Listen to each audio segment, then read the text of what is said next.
Should I add my kids to my deed to avoid probate? It's a question I get all the time. And let's talk about why you shouldn't, maybe, add your kids' names to your deed to avoid probate. First, what is probate and why do we want to avoid it? Probate, at its simplest, is a legal process for removing a deceased person's name off their assets. A legal process for removing a deceased person's name off their assets. Now, unfortunately, as part of that legal process, normally you have to hire an attorney, pay them money, and then that process takes time. You might have court appearances to show up and work to do in that legal process. Sometimes that legal process, well, here in Oklahoma, it's a minimum of 6 months, and sometimes it can go a lot longer than that. So, people are incentivized to avoid probate as much as possible. And one of the ways that people do this is by adding someone's name to their deed. Now, how does that solve the problem? Well, for example, say I own a property and I want it to go to my son whenever I pass. Well, if I add him as a joint tenant, whenever I die, all my son has to do is file an affidavit of survivorship here in Oklahoma, and he receives that property right away. It's simple, it's streamlined, and it's easy. So a lot of people will turn to that poor man's estate planning, colloquially, in order to avoid probate. But there's some significant risks that come along with that, and we should talk about some alternatives, okay, now that you know the risks. Now, what risks are associated with doing this kind of estate planning, adding someone to my deed to avoid probate? Well, risk number one is that by giving someone interest in my home, they actually acquire an interest in my home. I'm giving something away. So in my example of my son, whenever I give him 50% of my home, he owns 50%. If I want to sell my home, I need his signature to sell it. As long as we're happy with each other, that's not a problem. But what if we get in a fight and we're estranged? Suddenly, I might have problems getting his signature. Or what if my son runs into financial problems? Suddenly, I may not be able to keep my house because his creditors are calling. Or what if he files bankruptcy? Suddenly, my house might be at risk and might be lost in his bankruptcy. In my former life as a bankruptcy attorney, I had to turn many clients away because of this simple estate planning technique. People adding their kids to the deed, the kid ultimately needing to file bankruptcy, and suddenly mom and dad's house is at risk. The other big item that is a risk with this is capital gains tax. What is capital gains tax? Why are we talking about it? And why are we worried about it? Well, for example, say I buy this property at $50,000 30 years ago. Now it's worth $500,000. If I sell that property today, the capital gains tax could be like north of $100,000. It can be a lot of money.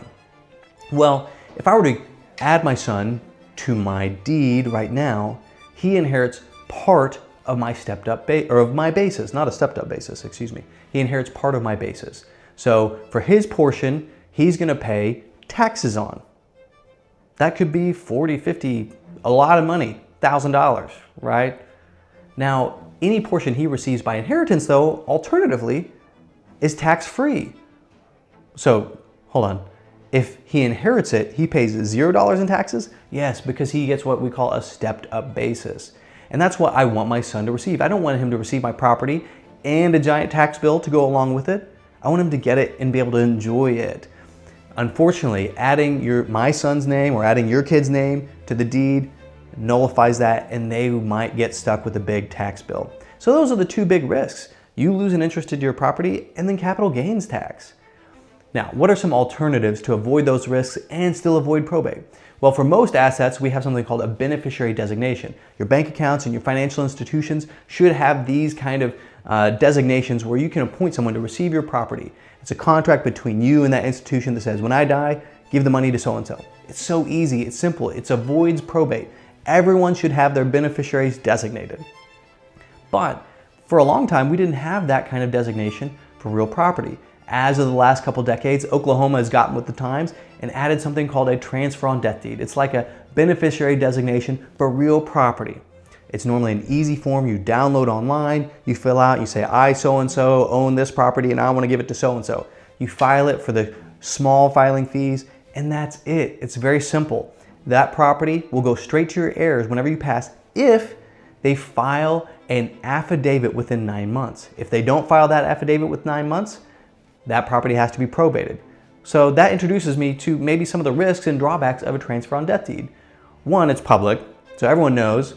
Most of my clients don't care about that, but if you care about everyone knowing who gets what, maybe not the best option for you. Second, if your heirs, your beneficiaries, don't file the necessary paperwork within 9 months, they miss all the benefit. They have to go probate the property.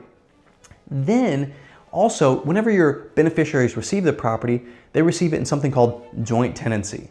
Now, if you have 3 kids, they all receive one property and they're all happy and get along and they want to sell the property, no problem, no big deal. But what if I give my one house to my 3 kids who hate each other? Well, suddenly I'm asking for a lawsuit, right? So joint tenancy might be a big issue for some families.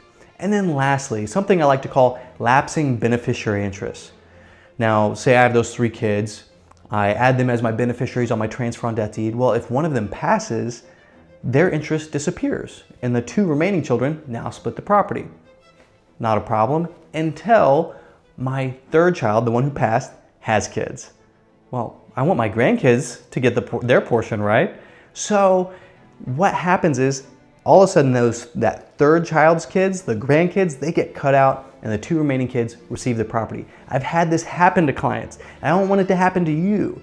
Now, you can absolve this or resolve those kind of issues by always staying up to date on your transfer on death deeds, but it's a significant risk. So that brings us to our final alternative, a trust. A trust is a separate legal entity that we place assets in order to avoid probate. If you remember, we were talking about how probate at its essence is a process to remove a deceased person's name off of assets, okay? Well, say this is my asset. I own it. If I wanted to avoid probate, all I have to do is get it out of my name. Then I don't have to have probate, right? So we use trusts, a separate legal entity. We place the asset in my trust, and whenever I die, I don't own anything. My trust owns stuff, right? And my successor trustee, the CEO, if you will, then can administer my trust assets for the beneficiaries of the trust. It's a very, very effective technique for 1, avoiding probate, 2, avoiding the risks of giving ownership away to my beneficiaries, and then 3rd, those beneficiaries all get a stepped up basis in capital gains.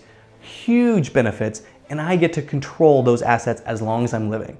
The trust is normally, as an estate planner, our flagship, our most desired product because it gives our clients the best outcomes possible. So, back to my original question. Should I add my kids to my deed or should you add your kids to your deed? The answer is probably not. Now, before you go and start making big decisions, I want to encourage you, 1, talk to a lawyer. This video is for informational purposes only, right?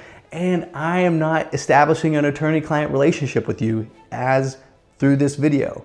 So, if you do have more questions and want to know how this might apply to you, follow the links below to schedule an appointment with me so you and I can talk about your situation.